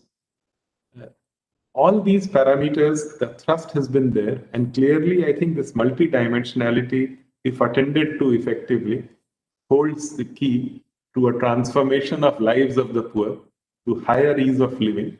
And if some of the rural resilience during a difficult period, I can trace it back to community capital, I can trace it back to more effective leadership of panchayats, I can trace it back to households and their basic ease of living improvements. I can trace it back to farmers getting support by way of income transfers against climate resilience through the agriculture insurance scheme, better access to credit through the Kisan credit card and the loans from institutions at reasonable rates and so on. So I think this is the overall context that I just wanted to share. Again, I would like for those of you, I know that very accomplished and very qualified people are here. In fact, I've been feeling I am humbled by the interest taken by such a large group. I only have a graduation in my record. I'm only a BA history honors and I've done nothing beyond that to justify my even speaking to you all.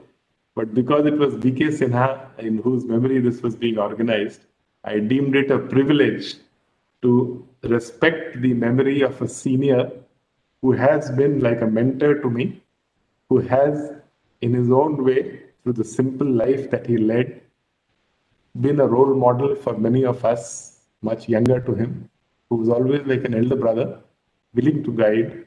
And I still recall, just before he passed away, we used to speak almost every 15 days just to inquire about Sir's health. How are you doing? I hope everything is fine. Each time he would say, no, you must continue to do the work that you are doing. I would very much like you to continue to do the work in the sectors that you have been working in, and always encouraging me, always saying, nahi, koshish karo, ye bhi hoga. So here was somebody who continuously provided support and guidance, almost protecting me from anything. If you would hear that there has been any difficulty that I have faced, he would be among the first ones to call. He says, Amarjit, har achhe kaam mein vign hota hai, chinta mat karo. I remember when we were trying to do the 60-40 at the district level, we had to face a lot of opposition at that time. Ye 60-40 district mein kyun kar rahe? He said, our intent is only to continue to provide support to unskilled wage labor. But I need better assets out of the program. I need assets which are income generating. I need assets which make a difference to the lives of the poor. So I think a lot of these debates I still recall at every stage. He was there to guide us. He was there to help us. And on this day, I can only say that may his soul ever rest in peace, because he was one of the noblest souls that I have known. Thank you very much for your time and attention. Thank you, Sinha Sahab. I think it was excellent deliberation. It was very instructive, and I must say, I think all of us learned. I also agree with you that a lot of things in this country sometimes not noticed. But I also agree with you when you said that it has to be an open-minded acceptance or rejection. I think if you are open-minded, then if there are some deficiencies or gaps, that can be met easily without any problem. But if you are rigid, then probably you'll not be able to meet. So I think you made your points very effectively.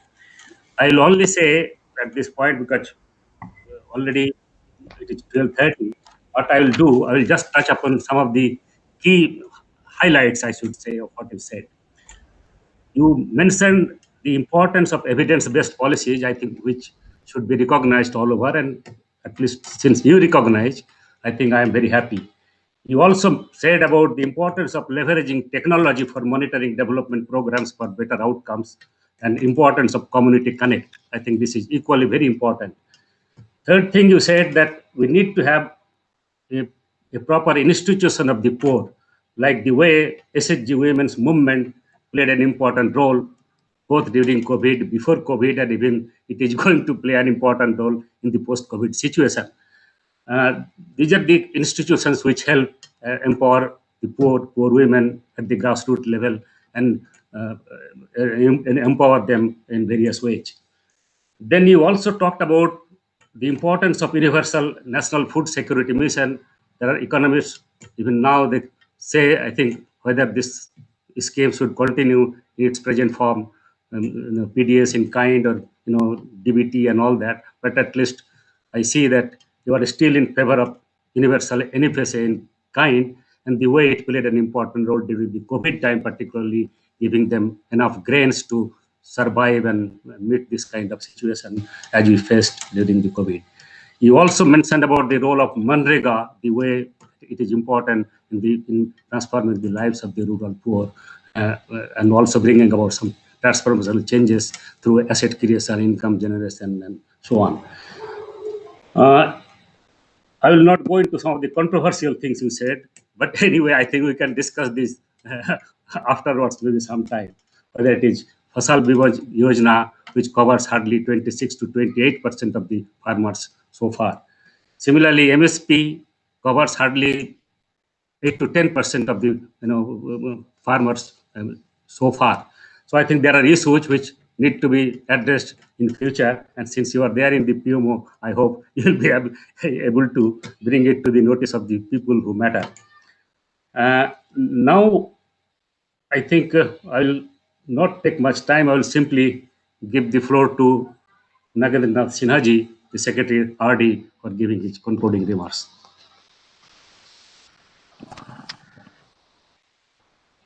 Sir, Nagendranath ji. Thank you, Dr. Haq. Thank you, Amarjit sir, and a very distinguished gathering present for the first BK Sinha Memorial Lecture. Like Mr. Amarjit Sinha, the speaker, I'm also a person from that cadre, and he's one person whom I hold in very high esteem.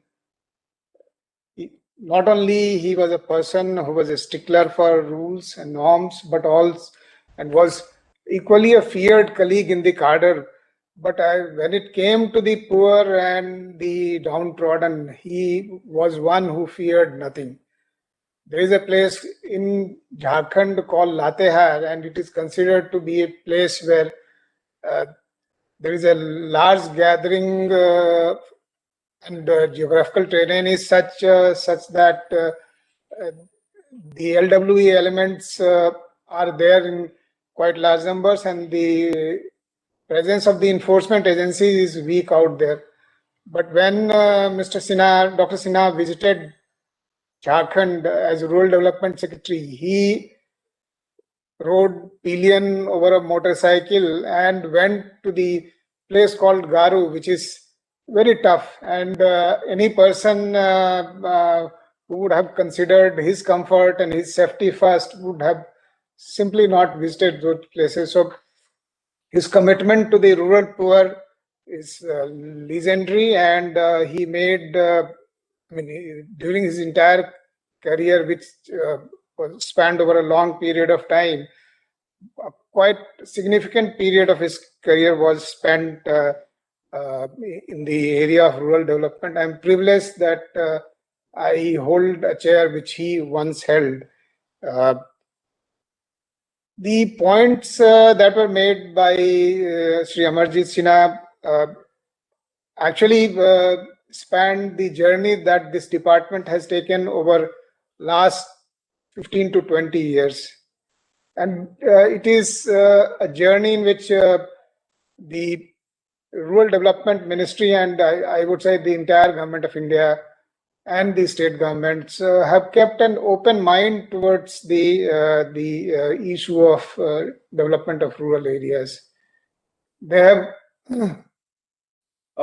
by devising the socio-economic caste census, instead of the earlier BPL kind of a determination of people who would be entitled to benefits, they've now devised a system which easily allows us to track people who suffer from deprivations or should be deemed deemed eligible and entitled for particular kind of benefits, and we could then track over periods of time.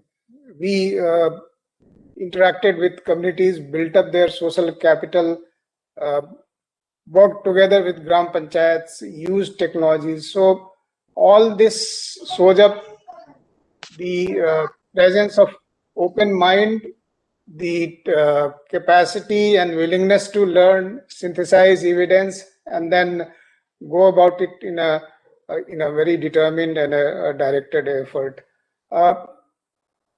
One of the areas in which the resilience was also brought about, and to a very significant extent guided by Sri Amarjit Sinha as advisor to PM, was also the way a few programs of the government were brought together for assisting the migrants and similarly situated persons in the rural areas by way of combining several programs together to not only deliver employment but also create public assets. So 25 different assets were chosen, 116 districts where more than 25,000 such migrants came back as on 30th May.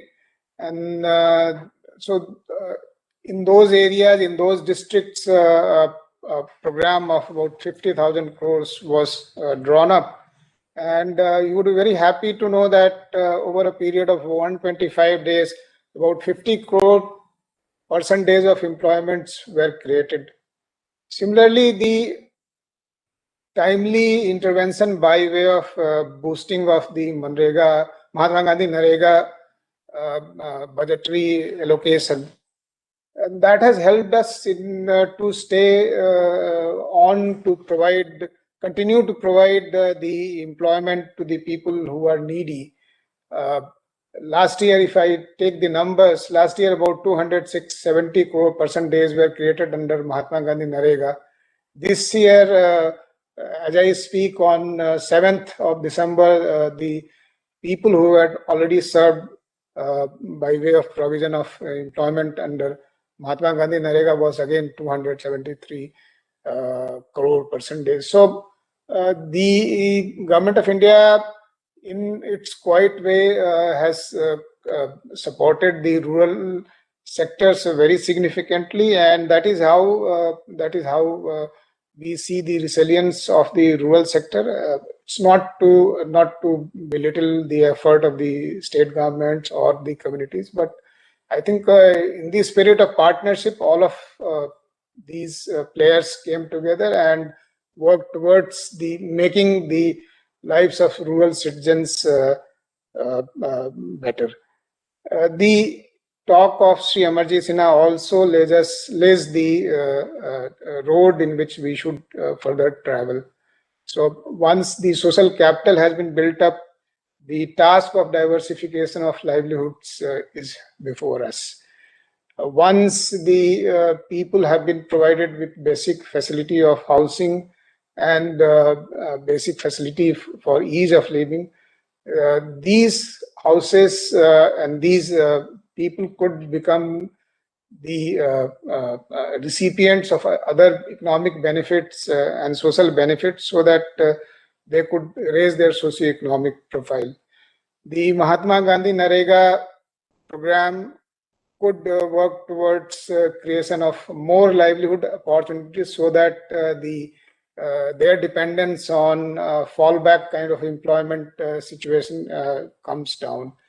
The convergence with the other programs of the Government of India, for example, programs in the livestock sector or agriculture or dairy sector, all of these could come together and provide more livelihood opportunities to the rural poor. The task before the rural development ministries is not going to be accomplished by rural development ministry alone, but it will be a task which involves multiple sectors spread across the ministries, the states, the Panchayati Raj institution, the social capital in the villages and agencies working together. And I think in this spirit of partnership, in this through the open-ended dialogue and ability to understand the perspective and the aspirations that Mr. B.K. Sinha exemplified throughout his career, I think we can build a good life for our people, and we should be in a position to deliver a more dignified way of living for our rural poor. I commend the NIRD PR for organizing Dr. B.K. Sinha Memorial Lecture, and I hope that in times to come we'll see very eminent speakers who, through their exploration of the rural sector and the rural communities, would show us the path in which the entire rural architecture that is for the service of the rural citizens can bring forth several policy instruments, several schemes, resources together so that the rural citizens' lives improve. I hope this series will continue for times to come. I'm really thankful to the large gathering that has assembled to hear Mr. Amarjit Sinha deliver this lecture, and I think all of us were gratified to hear his musing over which covered such large span in terms of programs, schemes, the periods of time, and the dimensions of development. So from my side, I'm thankful to Mr. Amarjit Sinha for delivering such an illuminating lecture. Thank you, sir, and thank you, colleagues. Thank you, Nagan Sinha Sahab. I think now I may request maybe Professor Mamgen to propose a vote of thanks. Mamgen? Yes. Yeah, please. Sir, respected Sri Amarjit Sinha Ji, Advisor to the Honorable Prime Minister of India, Sri Nagendra Nath Ji, Secretary, Ministry of Rural Development, Dr. T. Har, Distinguished Professor, Council for Social Development, Madam Alka Upadhyay Ji, Director General of NIDPR, Madam Radhika Rastogi Ji, DDG of NIDPR, and Madam Sinha, wife of Dr. B.K. Sinha and daughter of his daughter Sonakshi, all faculty members, academic fraternity, learned guests, and dear students from different parts of the country. It has been indeed an important occasion for all of us to pay tribute to Dr. B.K. Sinha Ji, who was a crusader of social justice. He was instrumental in setting up S.R. Sankaran Chair, Rural Labor in NIDPR, along with Sri B.N. Yugandhar Ji, another most revered civil servant. The objective of this chair is to promote research and proactively engage in evidence-based policy advocacy on issues that would further enrich understanding and help improving the world of work and overall well-being of the rural labor. After listening to the powerful yet very thought-provoking lecture by Shri Amarjit Sinha ji. It is my duty to propose hearty vote of thanks on behalf of the organizers. We are grateful to Sinha ji for sparing his valuable time despite his busy schedule to deliver this lecture on a most topical theme. This shows his untiring commitment to serve the cause of rural development. He rightly underlined how ease of living with dignity, building institutions, community connect, and social capital over the years can help in downplaying the impact of pandemic like COVID in the country. I think that is a great message from his lecture, which is emanating.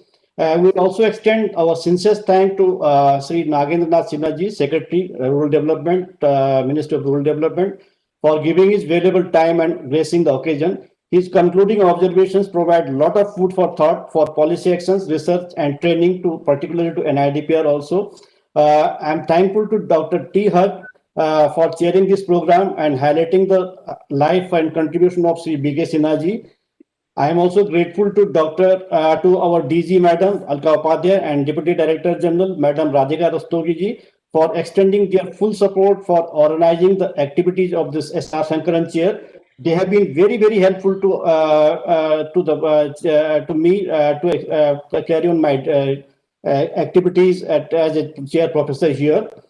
I thank to Madam Sinha, wife of Dr. B.K. Sinha, and his daughter Sonakshi for being able to participate in the program. Last but not least, we are thankful to senior officials from the Ministry of Rural Development, faculty of NIDPR, SRDP, various SIDs, academicians. Many among them are senior present here, like Dr. N.C. Saxena, Professor D.N. Reddy, Professor R.K. Mishra, Professor A.K. Singh, Professor Asha Mehta, and senior government officials from different ministries and departments, and researchers from various universities. I am really indeed grateful to them for sparing their time to listen this very powerful lecture. I also thank my colleagues here, Dr. Ramsin and Ms. Rama and the whole team of CICT for providing me their valuable services towards organizing this program. Thank you very much all to you, and Jai Hind. Thank you. Okay, thank you, Mamgen. Thank you, Sinha Sahab and all. I think we'll meet again maybe sometime soon. Thank you. So thank you, Dr. Huck, for coordinating this so well. And I mean, I'm so sorry. I just went off the Wi-Fi at a very crucial time when I was speaking. And I felt so guilty that what I had to talk about Dr. B.K. Sinha, I couldn't. But thank you so much for taking it all so very seamlessly. Thank you very much, sir. And thank you, Secretary, sir, Amarjit Sinha, sir, Dr. N.C. Saxena, who also has been writing a few questions in the chat box. And I'm sure all of us are, he has given us some thought to be taken forward and to think further into the things, sir. And as has been said, sir, we will continue this series with eminent speakers. And as soon as we have a good lineup of speakers, we will come back to the audience again, because it's always a good learning to hear from such eminent persons. Thank you very much, sir. Thank you. Thank you. Thank you, Betty. Very good learning. Thank you.